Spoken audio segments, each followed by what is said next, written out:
So, we are talking about The Last Showgirl, which is an American drama film directed by Gia Coppola, written by Kate Gersten. It stars Pamela Anderson, Jamie Lee Curtis, Billie Lourd, Brenda Song, and its plot focuses on a middle-aged Las Vegas showgirl who's faced with an uncertain future after learning that the revue she has performed in for 3 decades is scheduled to close.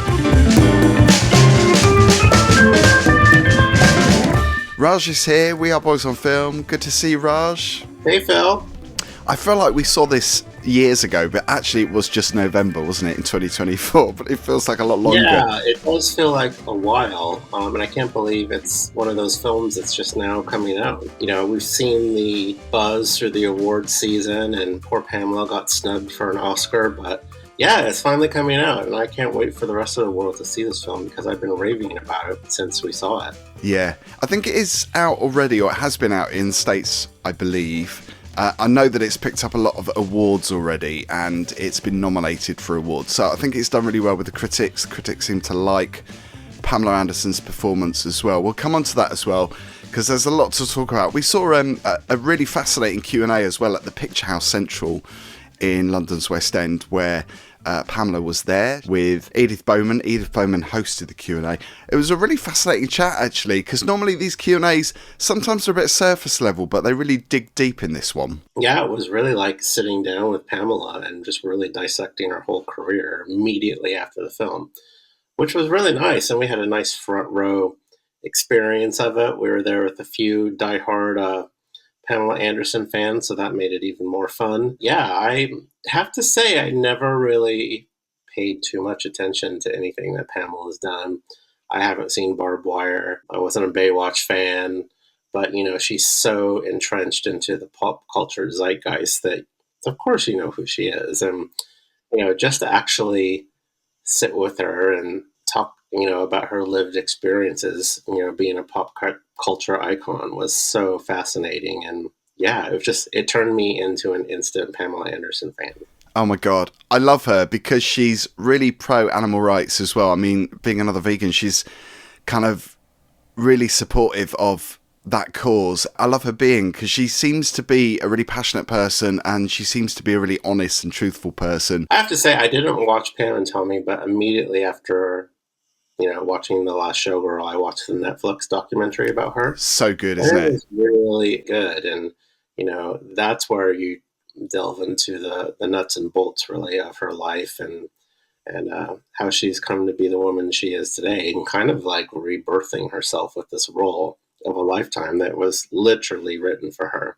You couldn't have created a better role for Pamela Anderson, if you ask me. Yeah, it's really good to see, and I know she's got a lot of other movies coming out as well, so she seems to be a really busy person in terms of, you know, movie making, which is great, because I think she was written off, you know, unfairly written off, I think, after Barbed Wire and Baywatch. I know Barbed Wire wasn't the best film ever, but, you know, it was very tongue-in-cheek, and I think she realised that. And also, you know, it's good that she seems to be doing the more serious roles. I mean, this is a really good example because this film, I think, much like The Substance, really taps into that whole kind of story of a woman, a middle-aged woman who, you know, unfairly is kind of brushed aside with her career. So it's that kind of story, isn't it? Which is good. And I think she appreciates that as well because she's kind of been there. It definitely draws some interesting parallels between her life and the character's life. And you know, I would say if you're remotely interested in this film, it is kind of a low-budget indie, but the cast is just absolutely spectacular.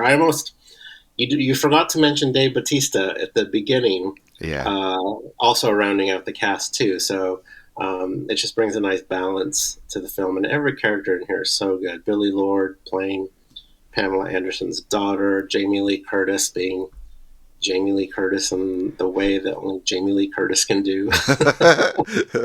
It's a tour de force of superb acting talent, and that's what really draws me into a film. If I like the actors, you know, portraying it, it's the first thing that I look at is, okay, who's starring in it, and you know, what do I think of their past body of work? But this cast was absolutely perfect. Yeah, it is a great cast. So Pamela Anderson plays Shelley Gardner. She's a 57-year-old showgirl.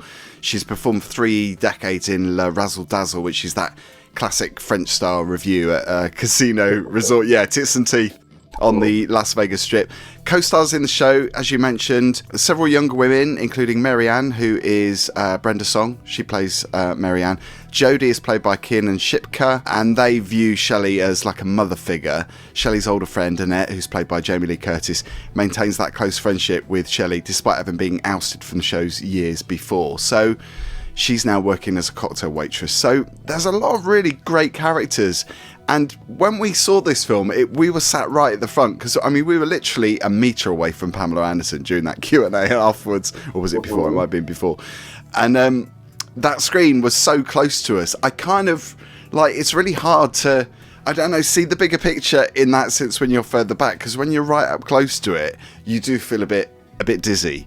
So it probably wasn't the best seat. Yeah, I mean, it's definitely worth me checking out again on home entertainment, to get the full picture. But I kind of like feeling every grain on the film, It's kind of, I really like being up close like that. So I didn't mind it. It never really bothers me. I think I still would have had the same takeaway, regardless of where we were sitting. I guess it was appropriate because I thought it was quite an intimate film because you're really seeing the relationships up close and personal. I mean, Billie Lourd, who plays Pamela Anderson's daughter, I've never really seen Billie Lourd play a character like that because normally she plays quite, not goofy characters, but there's a lot of comedy in her roles sometimes. And this one was, she seemed to play a really different kind of person because they, their relationship is a bit strained, isn't it? It's quite fractured.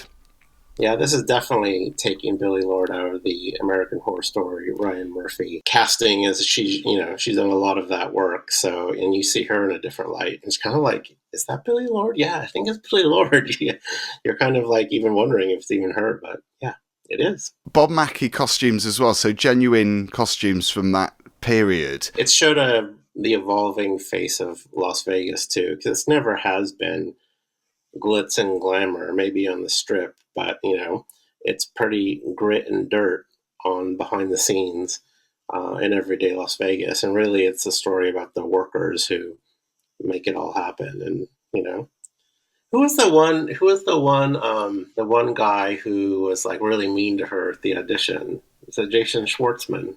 Oh yeah. Like even little characters like that really contribute in a way that makes you feel like, wow, Las Vegas is brutal. It's not just all about gambling and, seeing a show.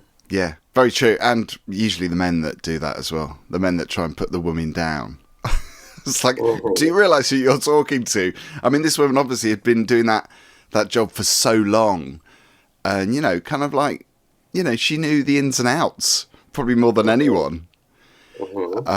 But yeah, I mean, quite a sad story in many ways, but also quite uplifting because it's really women taking control of their lives, and she certainly took control of her life, I think, in this. Yeah, absolutely. Good to see Pamela back. So, star rating, Raj? For me, it's a 5-star, the very rare 5-star. Wow. That's great. I'm going for 4. I thought it was really good. I'd like to see it again, like I say, when I could see, I mean, I could see everything, but it was a bit like, wow. Well, that's always the indicator, isn't it? Do you want to see it again, and do you want to own it on physical or digital media? Absolutely. I would. Yeah. Film, so.